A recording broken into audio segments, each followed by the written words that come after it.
Enchantée Audora. Enchantée, bienvenue à Paris. Ça va bien? Oui, très bien. Vous arrivez d'où? Montréal. Ah, magnifique. Installez-vous. Merci. Virginie Baudet, je suis ravie de vous accueillir. Vous êtes donc déléguée consulaire pour la circonscription de Montréal, de Moncton et d'Halifax. Bienvenue à Paris. Alors, expliquez-nous un petit peu votre parcours, vos débuts. Je sais que vous êtes née à Paris, d'une mère hollandaise, d'un père français. Et ensuite, en 1964, vous partez donc pour le Canada. Voilà, donc je suis arrivée au Canada, j'étais très jeune. J'ai fait toute ma scolarité dans le système québécois. Et puis, je suis très heureuse que mes enfants ont tous été, pour leur part, scolarisés de A à Z dans le système français, grâce aux écoles internationales qui se trouvent au Québec et partout à travers le monde, bien sûr. Alors ensuite, vous avez rencontré votre mari qui est libanais, vous partez pour le Liban. Vous avez aussi une très très belle histoire avec le Liban.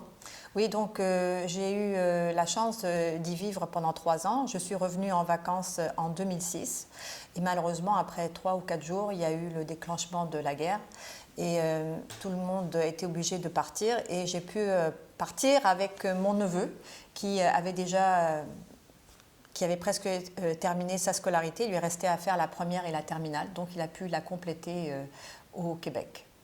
Est-ce que c'est là que vous vous êtes rendu compte qu'il y avait un réel besoin des Français de l'étranger? Est-ce que c'est là que vous rentrez en politique? En fait, on ne rentre pas tout de suite en politique, hein. Ça, je vous le dis, on est beaucoup plus au niveau de l'associatif. Oui.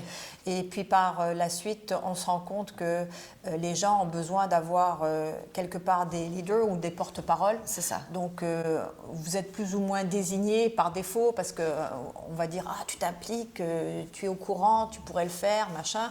Alors, c'est sûr que ça nous fait chaud au cœur, mais d'un autre côté, c'est un grand défi parce qu'on ne veut pas non plus les décevoir. Alors on essaie d'être présent le plus possible là où c'est nécessaire et vraiment attentif à leurs besoins et dans la mesure du possible pouvoir donner les réponses le plus rapidement et le plus efficacement. Et donc, alors là, vous êtes délégué consulaire. Est-ce que vous avez des soucis avec les conseillers consulaires de votre circonscription? Est-ce que vous voudriez faire changer quelque chose? Écoutez, quand on travaille toujours en bonne harmonie, hein, de toute façon, c'est dans l'intérêt de tout le monde. Quand un Français vient vous demander une information, vous ne lui demandez pas, vous êtes de gauche, vous êtes de droite, non. Spontanément, on aide son compatriote. Bien sûr. Alors, qu'est-ce qui se produit? C'est que pour les conseillers consulaires, ils se rendent compte de plus en plus que être délégué consulaire, c'est en fait être un joueur de réserve.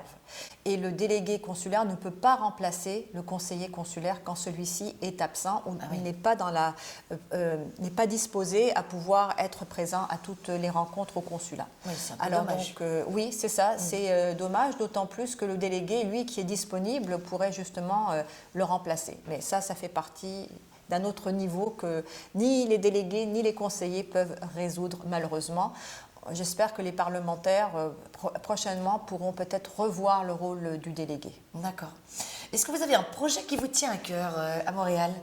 Alors écoutez, moi, ce qui me tient à cœur, c'est le fait que sur la ville de Québec, les jeunes qui font leur scolarité dans le système français ne peuvent pas la poursuivre après la seconde. Ah oui. Donc ils doivent Ça s'arrête. Oui, exactement. Ils doivent soit aller partir en pension à Montréal pour aller dans les 2 collèges qui leur permettent justement de faire la première et la terminale.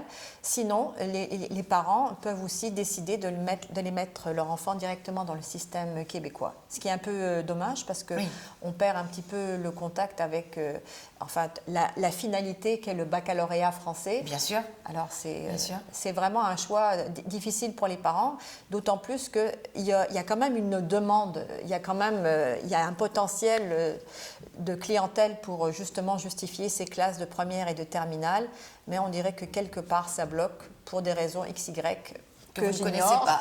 Voilà. Virginie, et pour terminer, est-ce que vous auriez une petite anecdote sur vos Français de l'étranger, quelque chose qui vous aurait interpellé? Bon, écoutez, ce qui est particulier au Canada, c'est que l'hiver est très froid et très long. Ah oui. Et quand on est en France, on est habitué, on se promène avec des bottes assez légères. Donc il n'y a pas de souci de rentrer chez quelqu'un avec ce que nous avons au pied. Alors qu'au Canada, la situation est beaucoup plus compliquée. Il y a la slush, ce qu'on appelle un mélange de boue, de gadou et de neige. Alors ça oblige les dames à toujours se promener avec un sac qui contient des chaussures pour rentrer quelque part.